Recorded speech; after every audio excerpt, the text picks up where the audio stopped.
بسم الله الرحمن الرحيم. السلام عليكم ورحمة الله وبركاته. تحياتي لكل الناس الحلوة اللي بتتفرج عليا سواء من مصر او من برا مصر. بجد بشكركم من قلبي على دعمكم ومتابعتكم ليا، وجودكم معايا شرف كبير ليا.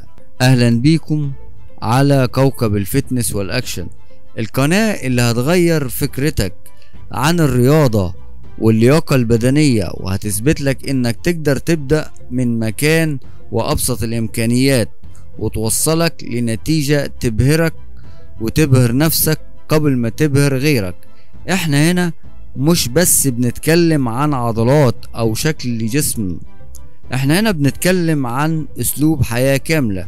الرياضة مش رفاهية ولا حاجة بتعملها لما يكون عندك وقت فاضي، لا، الرياضة هي اساس الصحة، هي اللي بتنشط العقل وبتخليك دايما مركز في شغلك، اقوى في قراراتك واكثر ايجابية في حياتك.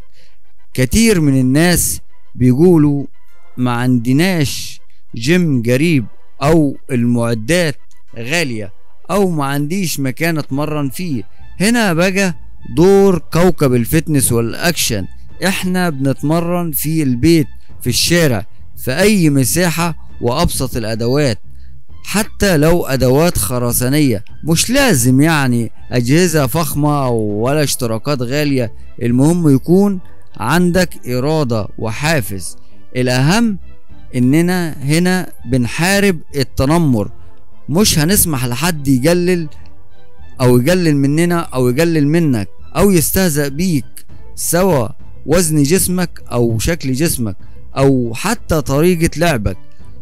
كل واحد ليه حق يبدأ وليه الحق يطور نفسه خطوة بخطوة، واللي مش بيشجعك ببساطة مش مكانه وسطينا. انا بوجه كلامي كمان للاطفال والشباب الصغار، بدل ما نضيع وقتك او نضيع وقتنا على محتوى تافه او حاجة تضرك، تعالى شاركنا، اتعلم حاجة جديدة، قوي جسمك وشوف قد ايه التمرين هيفرق معاك في المدرسة او الشغل او حتى في حياتك الشخصية. القناة دي مش بس فيديوهات تمرين، احنا هنشارك نصائح عن التغذية، طرق الإحماء قبل التمرين، كيف تحافظ على عضلاتك، وحتى ازاي تتعامل مع الإصابات الخفيفة. هنعلمك تبني جسمك بطريقة صحيحة وآمنة، بعيد عن العشوائيات أو الأخطاء اللي ممكن تضرك.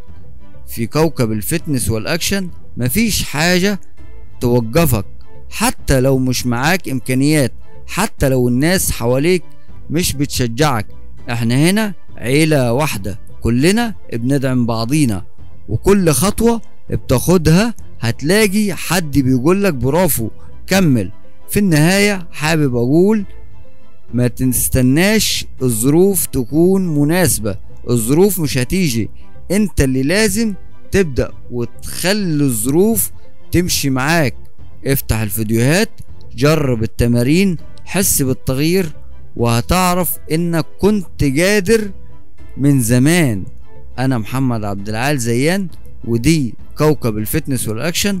يلا نبدأ ونكتب قصة نجاح جديدة سوا.